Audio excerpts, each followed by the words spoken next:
देखिए, ग्रहण जब भी होता है तो तरह तरह की बातें हम लोगों ने सुनी है। ये नहीं करना चाहिए, ये करना चाहिए, ऐसी चीज़ें अगर आप करेंगे तो आपके ऊपर गलत प्रभाव पड़ेगा। तो ये प्रभाव पड़ेगा नहीं पड़ेगा, ये देखिए हम ज्योतिष के हिसाब से सब कुछ समझते हैं या फिर जो पौराणिक कथाएं आई हैं उनके हिसाब से समझते हैं। विज्ञान ग्रहण को लेकर क्या कहता है वही आज हम जानेंगे। और डॉक्टर बी के त्यागी जी इस वक्त हमारे साथ मौजूद हैं, साइंटिस्ट हैं विज्ञान प्रसार में भारत सरकार की ओर से। तो देखिए, विज्ञान का जो पहलू है वो समझना बहुत ज़्यादा ज़रूरी है। तो सबसे पहले तो सर बहुत बहुत स्वागत है आपका और शुक्रिया अपना समय निकालने के लिए। Thank you Shivani. ग्रहण को लेकर बहुत सारी बातें हैं, ये मतलब डूज एंड डोंट्स हम लोगों ने बना दिए हैं अपने अपने तरीके से पौराणिक कथाओं को लेकर। सबसे पहले तो मैं आपसे ये समझना चाहूँगी, चंद्र ग्रहण क्या है विज्ञान की भाषा में?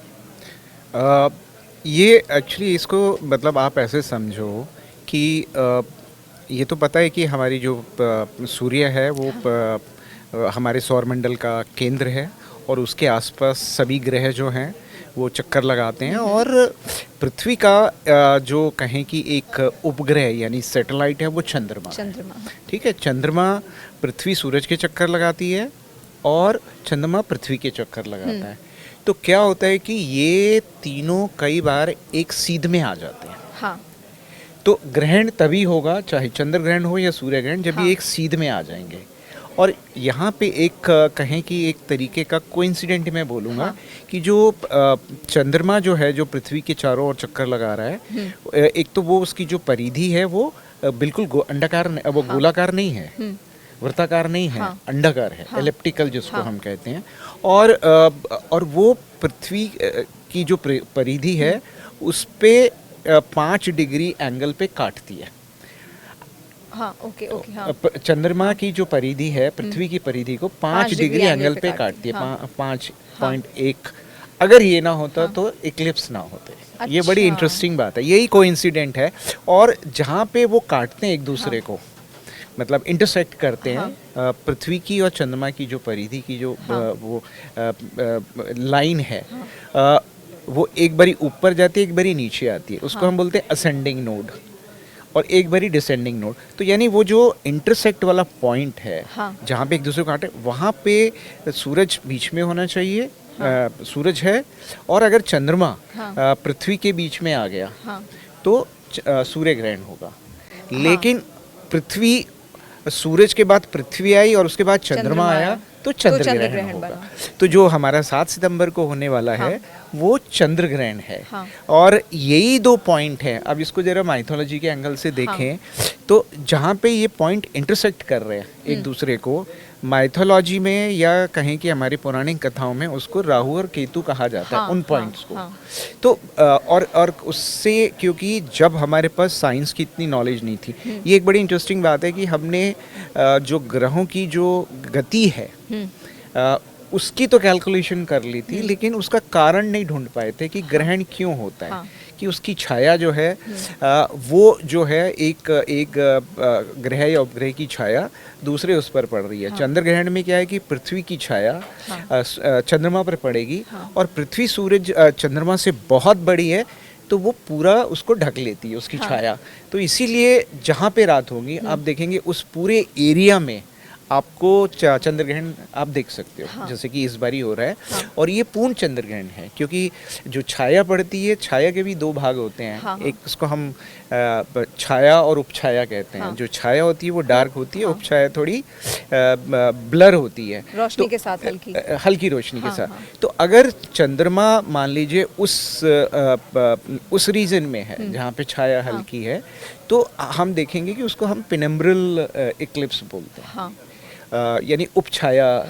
तो सूरज को थोड़ा सा मतलब लगेगा जैसे किसी ने एक हल्की सी चादर डाल दी, तो ज़्यादा फर्क नहीं पड़ता।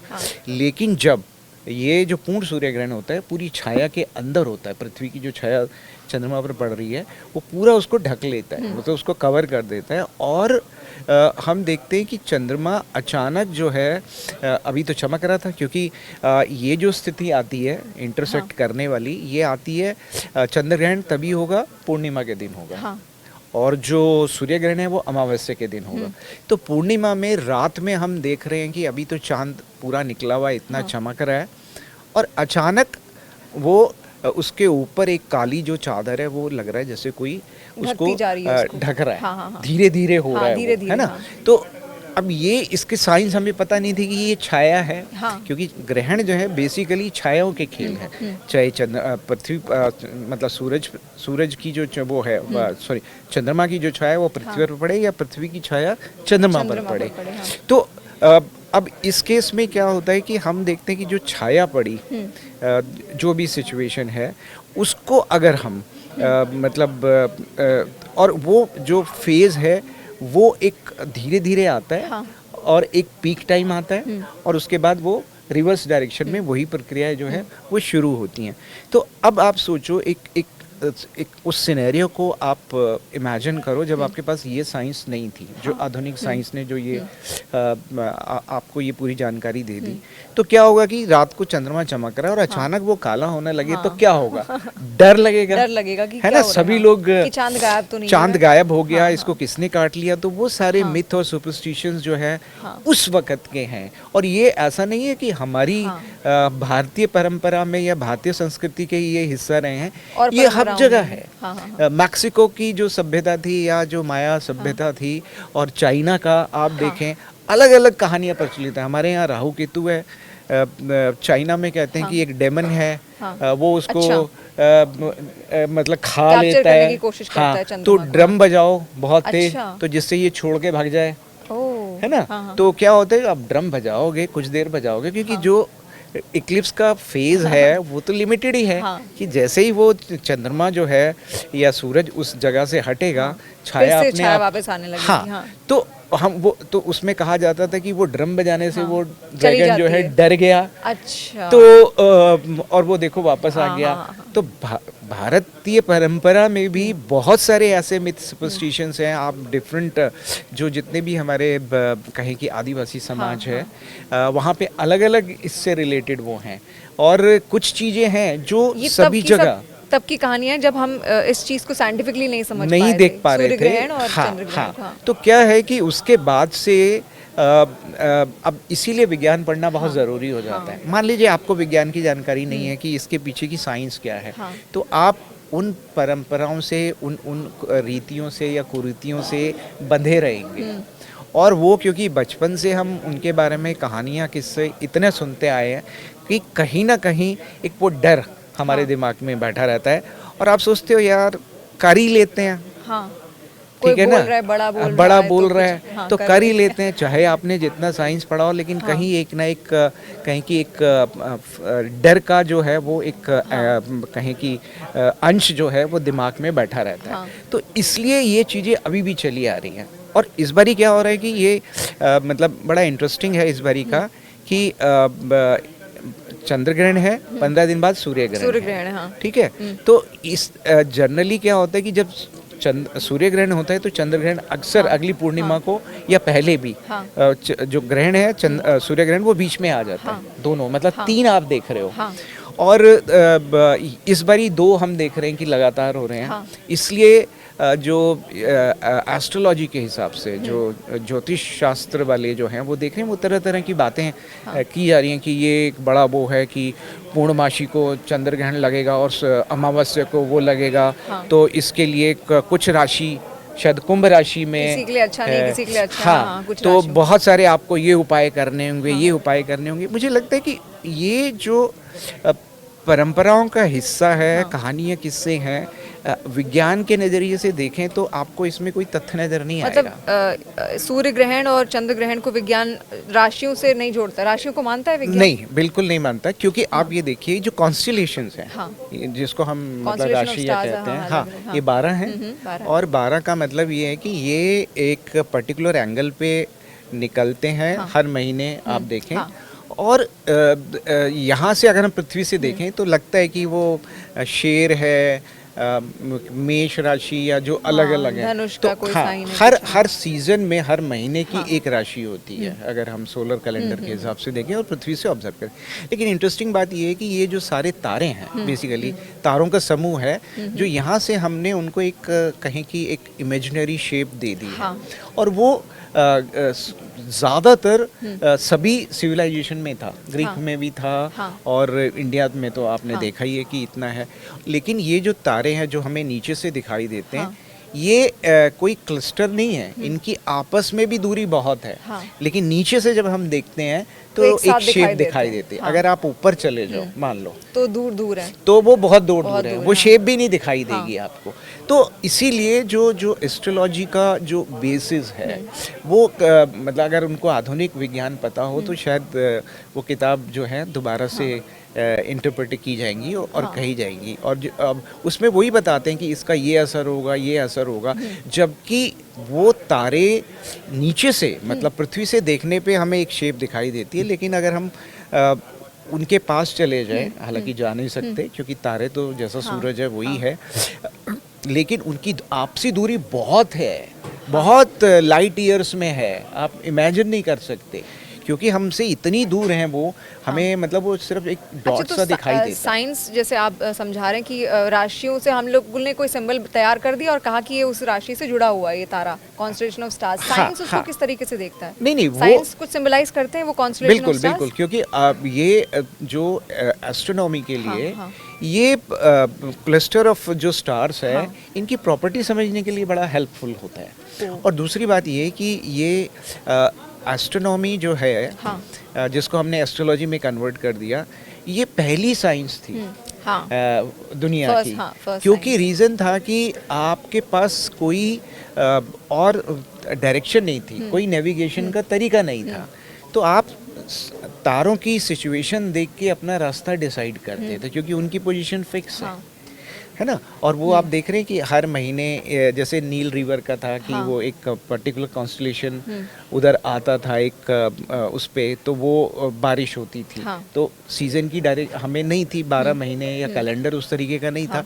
तो ये एक हमारा कहें कि यूनिवर्सल टाइम कीपिंग का एक वो समय बताने का एक तरीका था। अगर आप देखें महीने बताने का हाँ, क्योंकि आपका जो कोई आप सोलर कैलेंडर को मानते हैं, कोई जो हमारा चंद्रमा वाला है उसको मानते हैं, लेकिन एक जो यूनिवर्सल क्लॉक है वो तो यही है ना। इसीलिए आपने देखा होगा कि जब आप जन्माष्टमी जो है कौन से दिन मनाते हैं, अमावस्या को कौन से दिन मनाते हैं, रामचंद्र जी का जन्म जो है उसमें भी सितारों की पोजीशन को बहुत ज़्यादा महत्व दिया, क्योंकि आप कैलेंडर तो मैन मेड है बट वो नेचुरल है, वो फिक्स है।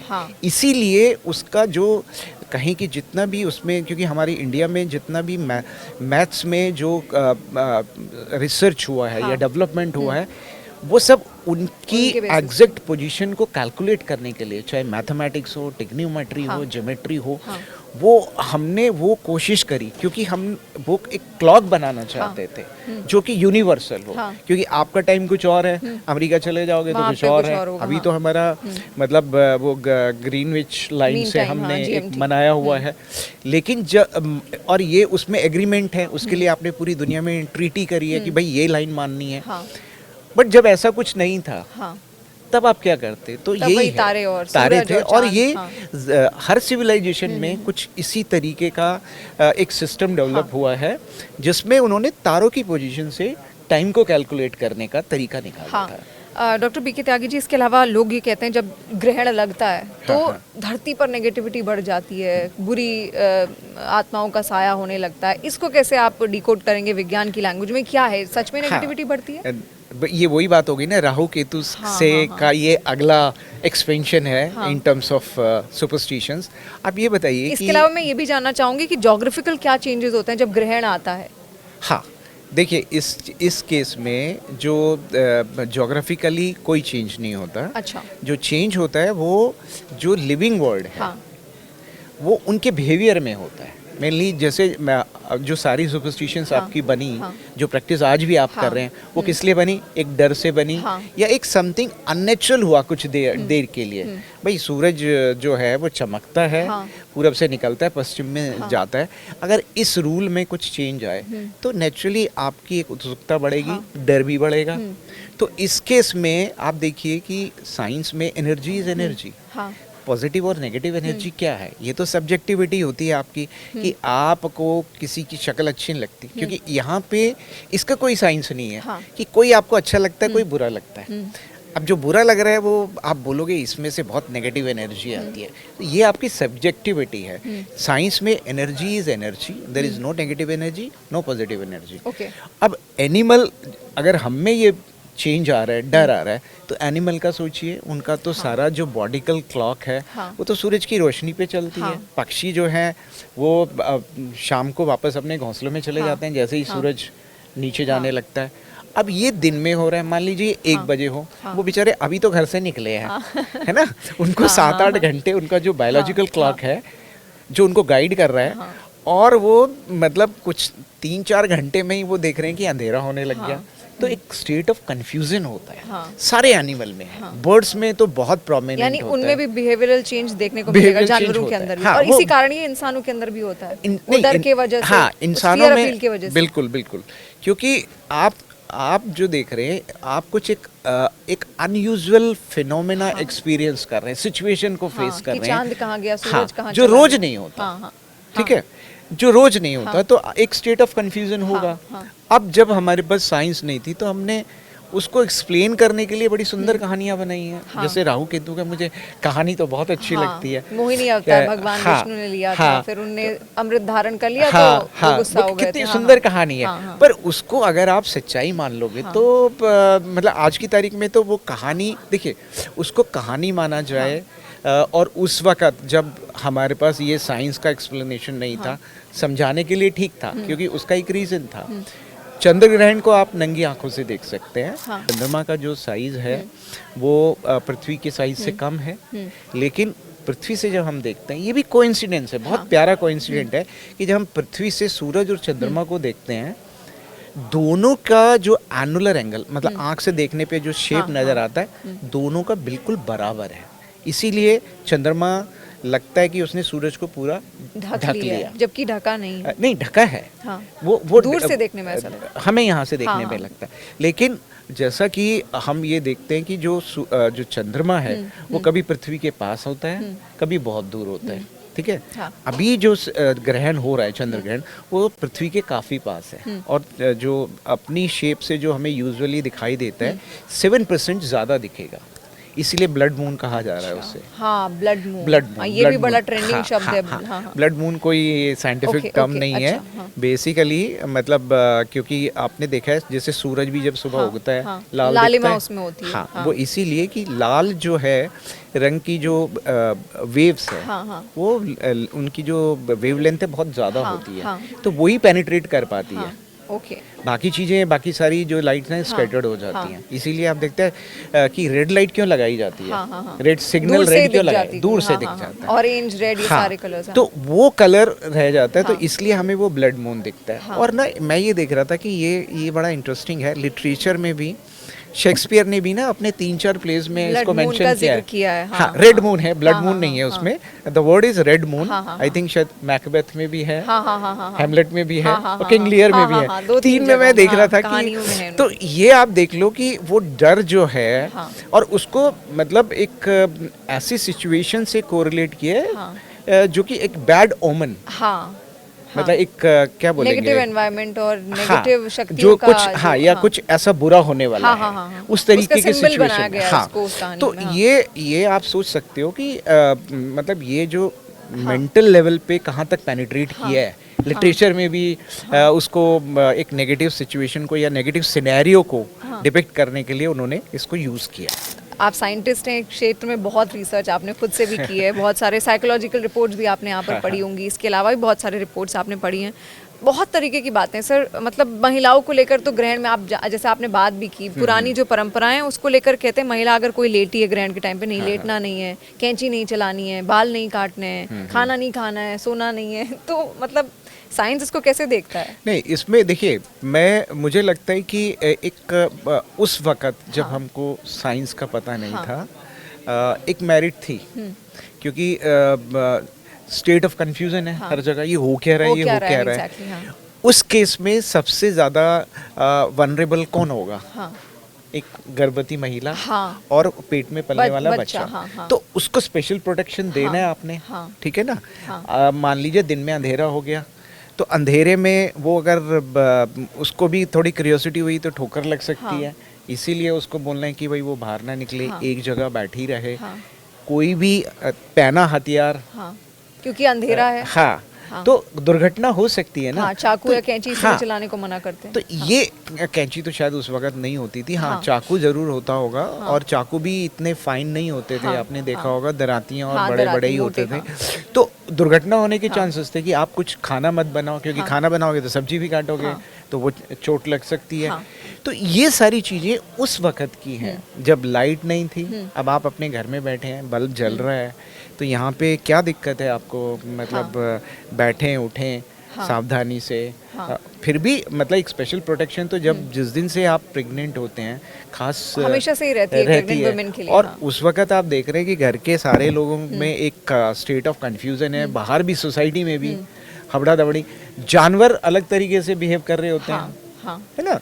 तो आप वो देखो कि वो सिचुएशन को आप कैसे टैकल करोगे। और एक जो सबसे वनरेबल है, जो सबसे ज़्यादा जिसको कहीं की ज़रूरत है सावधानी की, वो प्रेग्नेंट वीमेन है और उसका बच्चा है। तो इसलिए ये जो लगता है कि ये पर क्या है कि वो अभी तक चले आ रहा है। हाँ, अभी भी कई नो बार कई डाउट कि जगहों पे वो सावधानी trend तो follow मतलब करते हैं, अभी हाँ। भी चाहिए, बट उसको उस तरीके से एक सुपरस्टिशन यानी के ये रूप में ना सावधानी के देखें। लिहाज से बनाया गया बिल्कुल। था। हाँ। सारी चीजें जो भी डूज एंड डोंट आपने पढ़े होंगे हाँ। या सुने होंगे, हाँ। वो एक सावधानी के रूप में था। हाँ। क्योंकि हर आदमी को साइंस समझाना बड़ा मुश्किल था। हाँ।